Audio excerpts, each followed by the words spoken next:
Thank you. So thank you very much to the CAGE organizers for inviting me to this very interesting workshop, and I'm really privileged to be here. I've been in, Warwick was basically my first job after the PhD, or essentially my first job, but I left 5 years ago, and it's a pleasure to be back and meet everyone again. So I'm going to continue from where Sharon left off and talk a bit more. I'll give you a flavor of some of the research that CAGE researchers have been doing on this theme of culture, institutions, and development. So before I begin on how culture and institutions affect development, of course, Sharon has already talked a bit about what culture means and the caveats that come with it. But of course, it's a vague concept. So recently, it's become really important in economics, and there have been a lot of studies on culture. So I just put up this definition in a paper by Guizzo, Sapienza, and Zingales.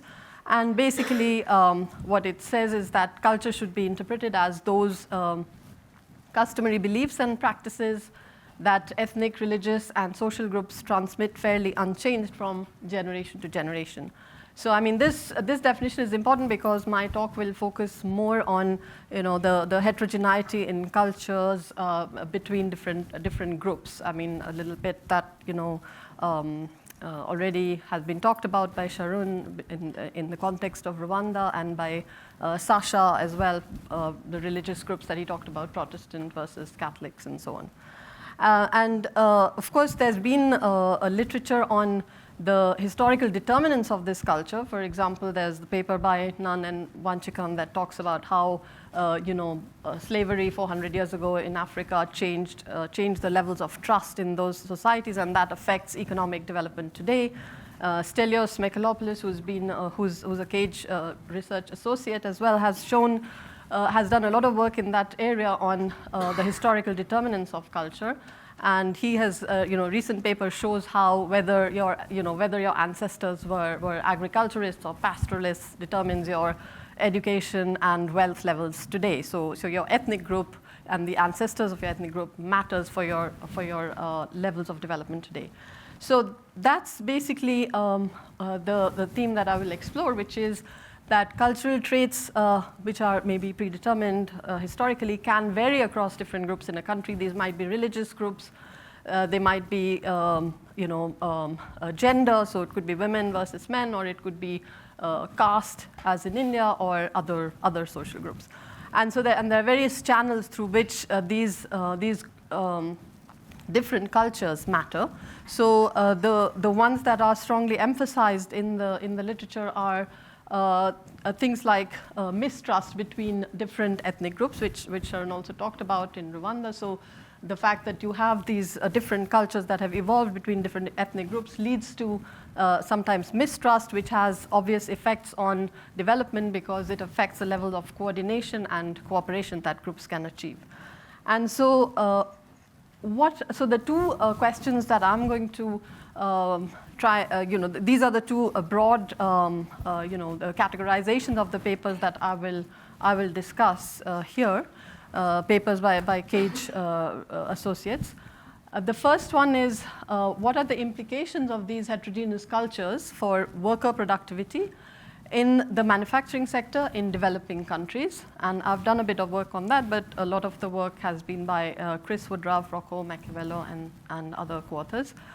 And the second one is, so once we understand these implications, what can be done about it? And so that's going to be the second question that I'll look at. So coming to the first question, Nick Bloom has left, but I'm just citing a lot from his work, which a lot of people in this workshop have done.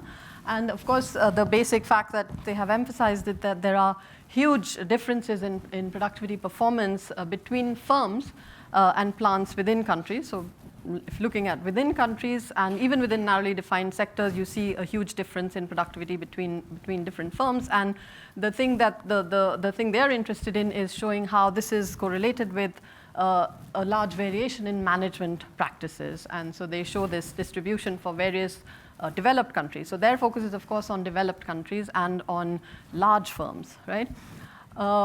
And why is this important for development? Well, management practices, they show, are also strongly correlated with per capita incomes at the country level. Okay?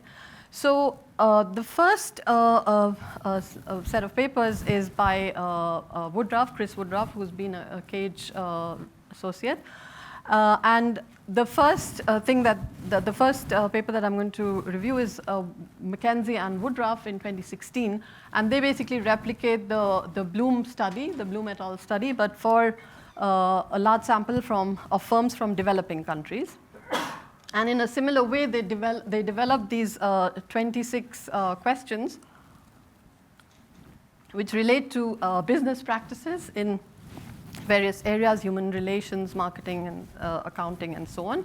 And what they find is very similar results, that there is a huge variation in productivity across firms, and also that there's a big variation in business practices, and also that this variation explains as much of the variation in the success of the firm, that is firm sales, profits, labor productivity.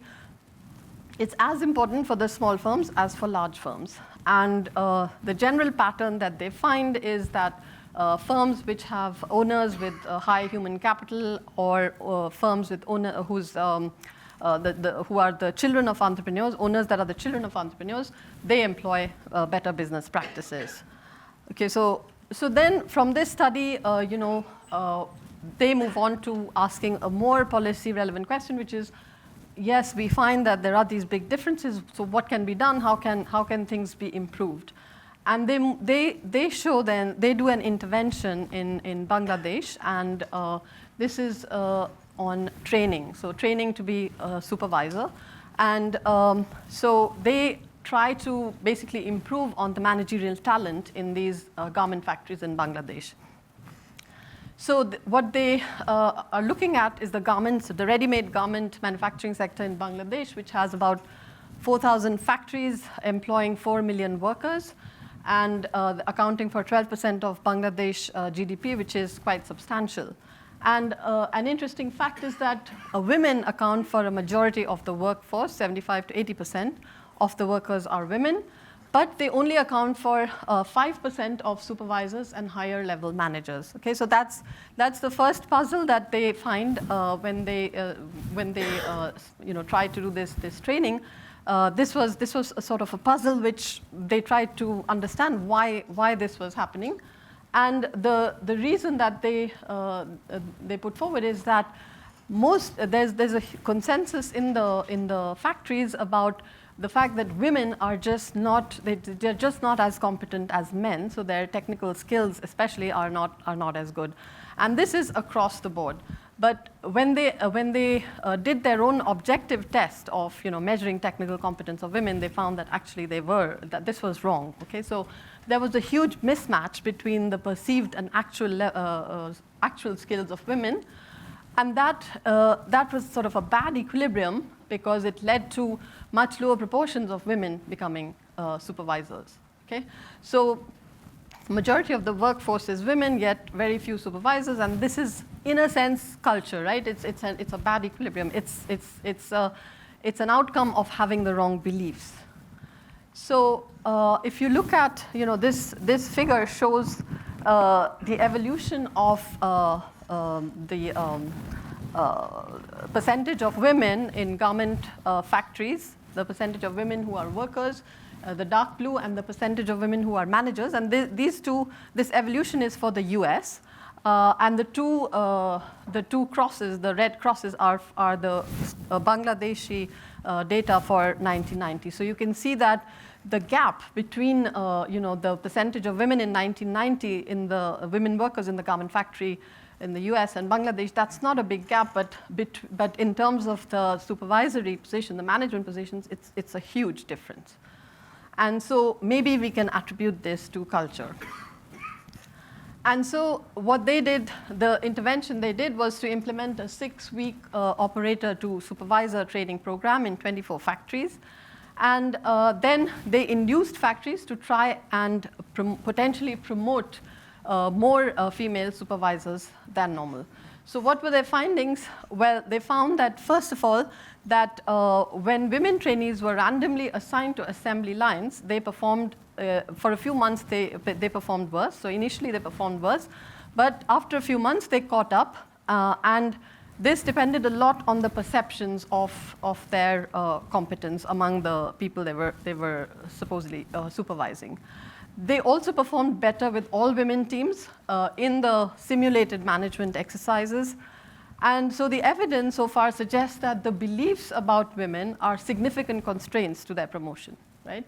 So, however, the good news is that exposure to female supervisors does lead to some change in beliefs, even for the men, but less for the men than for the women. And then they found that a significant constraint for factory managers to promote women was the fact that men actually got very demotivated with female supervisors, okay? So that prevents them from promoting women even when there are huge efficiency, or no, there are efficiency gains from doing so. Then Menzel and Woodruff, they look at gender wage gaps. So again, looking in Bangladeshi garment factories, they find that men are paid about 8% more than women workers. And they find that in 70 large export-oriented garment factories in Bangladesh. And only half of this gap can be explained by differences in skill and the length of tenure. The rest of it is explained more by the fact that the men are much more ready to move between jobs, and women are not. So there's some sort of friction over there that doesn't have to do, according to them, doesn't have to do with the children, but there is something that prevents women from moving as fast. So again, these are beliefs or attitudes. So this is a cultural phenomenon.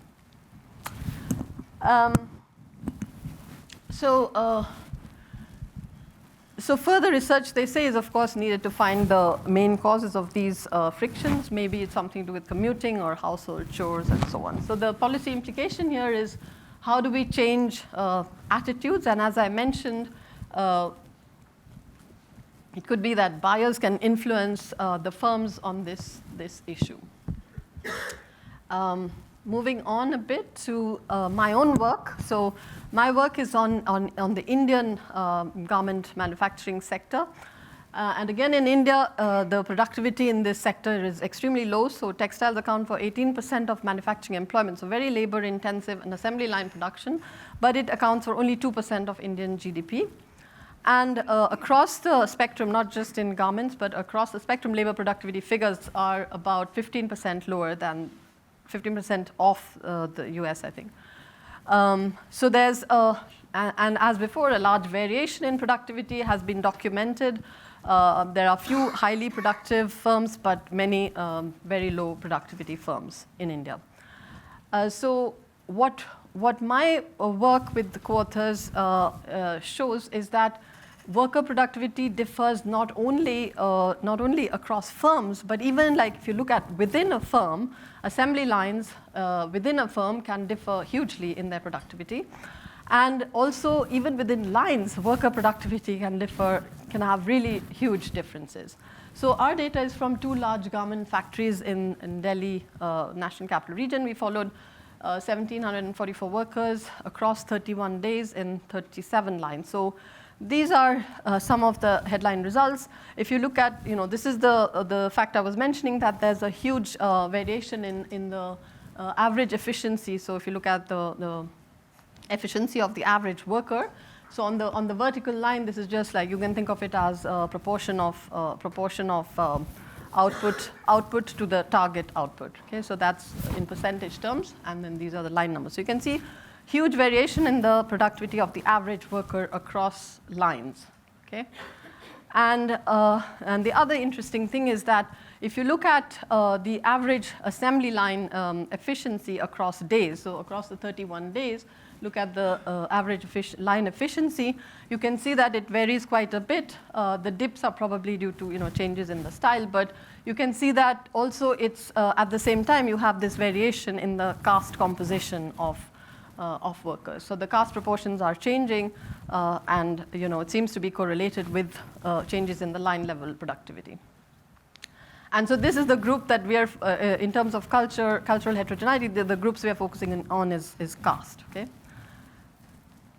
Oh, sorry, yeah. So then this is like just a correlation, but it shows that if you think of the Herfindahl index or the caste concentration index, we constructed this concentration index. So it shows that as the lines become more homogeneous in terms of caste, the line efficiency, the average line efficiency goes up. So that's an interesting fact, and so we explored it a bit more. And we find that, taking into account all the, some exogenous changes in the composition of the line, we can establish causally that worker productivity is higher when the proportion of own caste workers in the line increases. So a 1% higher proportion of own caste workers in the line leads to a 30%, sorry, it should be 10 percentage points, but increase in individual efficiency. So, and then we find that more homogeneous lines have higher average efficiency. So these are pretty large effects. We haven't yet been able to pin down the channels, but some possibilities could be that maybe knowledge exchange is higher among lines where you have the same caste workers. Of course, the financial incentives are basically you have a fixed daily wage, and efficiency of each worker is known, so there are no externalities in that sense. So it's possible that the knowledge exchange is high. It's easier to ask people who are your neighbors, So basically, if you belong to the same caste, you are living. We find that your neighbors are much more likely to be of the same caste. So people of the same caste tend to live together. They tend to interact more. They tend to ask each other for financial help when they need it, and so on. So social networks are much stronger for same caste workers. So it's possible that knowledge exchange is better.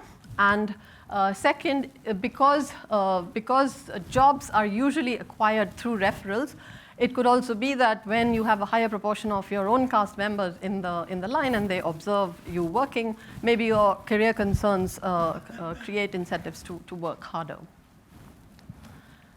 And then we also did an experiment using garment factory workers. So these are, so here we tried to simulate an assembly line in the lab.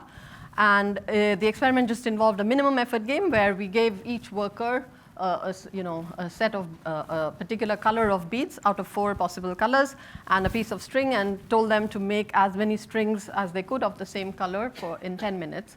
So the incentives were team incentives, just as in an assembly line. What matters is the weakest worker, right? So how many strings can the weakest worker produce? Because what we care about is the full bracelet. So I think I have a picture of the bracelet, which is here. So each worker is supposed to make strings of one color. And the incentives are piece rates, but based on the number of finished bracelets that the whole team produces. So there are incentives for the team to work well. They cannot communicate with each other. They cannot see each other. So there are no peer effects in that sense. However, they do know, when they enter, they do know whether they are friends, whether they belong to the same subcaste from their names that are announced. They know all that. So ultimately, what we are testing for is the role of trust. Okay, so the role of trust, and seems that it works because being in a socially connected group increases group output by 15% and lowers wasted effort by 30%. So wasted effort meaning that if the slowest worker is producing much less than you, you're wasting all that effort, right? So that is a measure of coordination. Coordination is just much better when workers belong to the same subcaste. This result is driven by male workers, and we also find that it's not possible to give financial incentives to compensate for their social connectedness. You cannot compensate for the social connectedness by giving financial incentives to the other workers.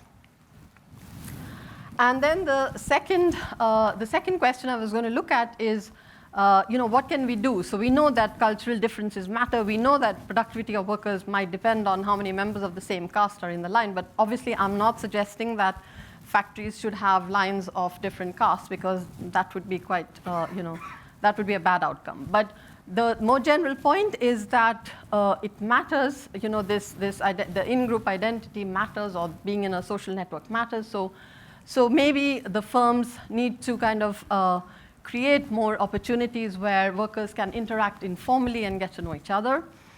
And I'll come back to what Sharon talked about, which is that even though it is the things I've emphasized, the women versus men and the caste groups, it may not be easy to change those beliefs or identities.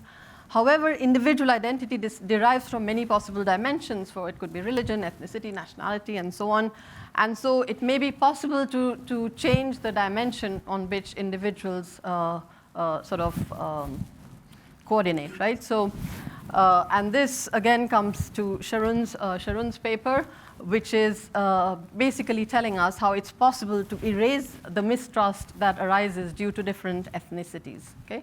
And so I don't think I need to go through the details of this since he's already talked about it. And I think I'm running out of time. So basically the main finding from their paper is that inter-ethnic trust can be improved through this government program of propaganda. So and there is, of course, a huge literature on lab experiments which shows that just creating identities in the lab can change group behavior. So that's ultimately the policy implication of this work. Thank you.